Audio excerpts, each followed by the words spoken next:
Hello guys, welcome back to RVCC online. तो फिर आज हम लोग करने वाले हैं ट्राइंगल्स के फर्स्ट एक्सरसाइज के बचे हुए क्वेश्चंस को सॉल्व, जहाँ पे कुछ सम्स हम लोग ऑलरेडी कर चुके हैं और बचे हुए क्वेश्चंस अभी हम लोग शुरू करने वाले हैं। तो आइए इस क्वेश्चन को देखते हैं, जहाँ पे मुझे इस क्वेश्चन में बोला है कि in triangle ABC bisectors of angle A and B intersect in point O।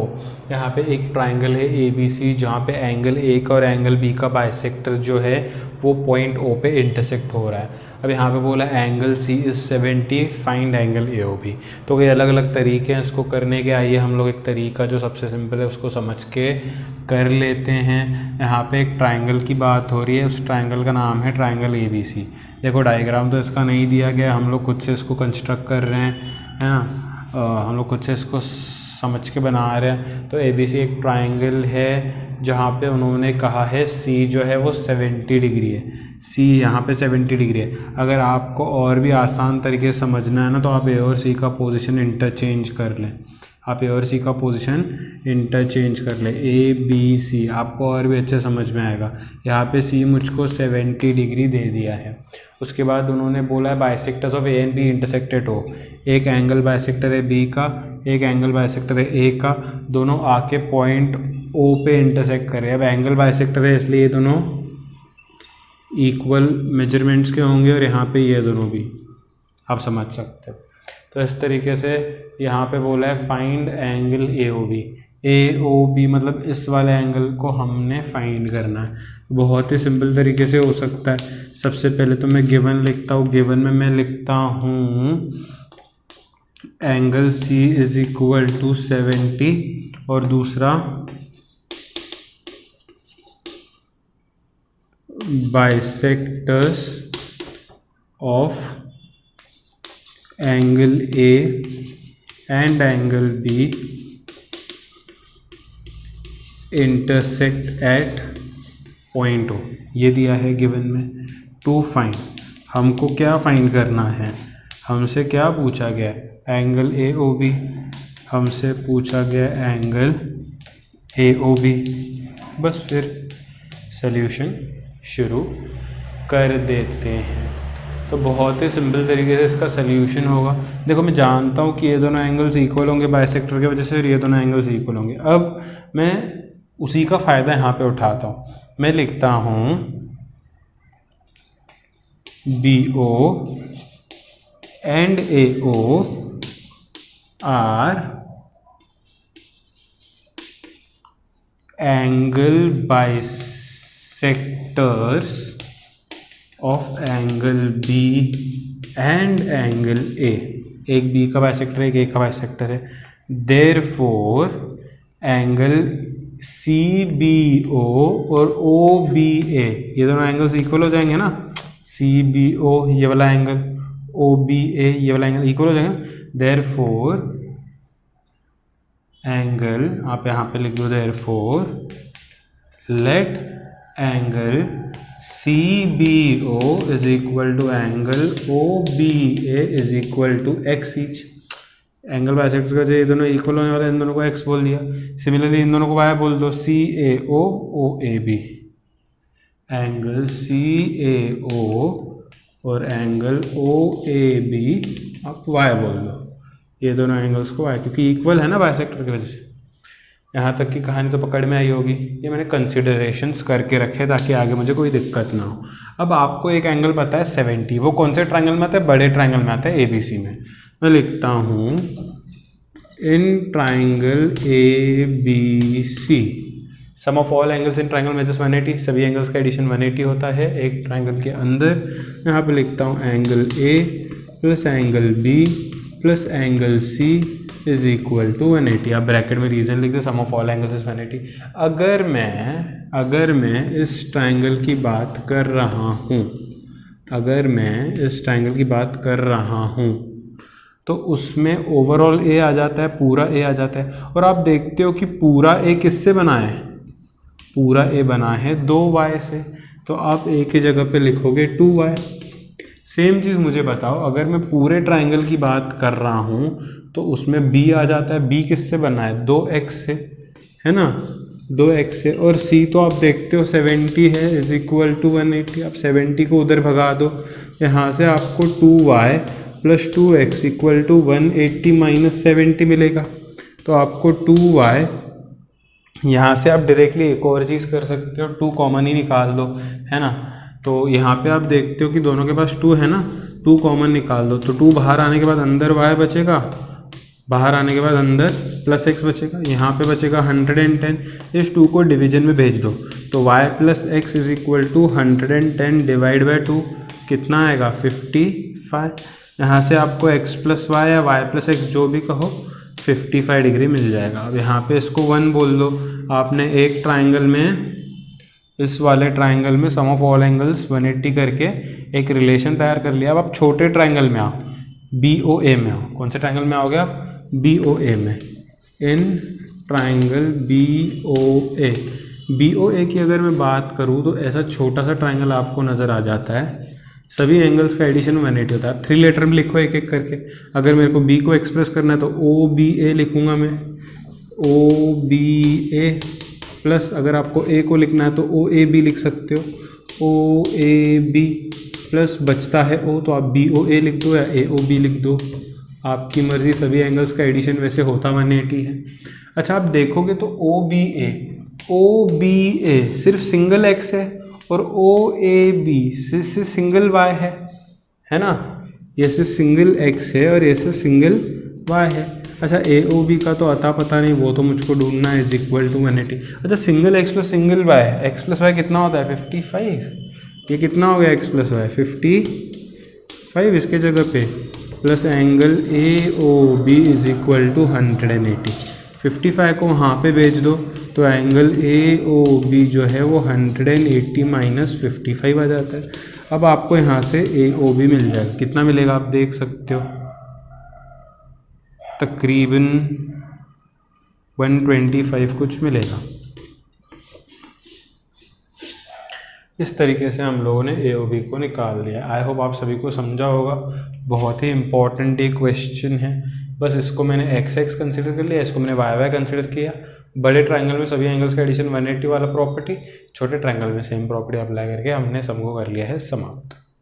फटाफट से स्क्रीन पॉज करके आप इसका अच्छे से नोटबुक में नोट कर लें।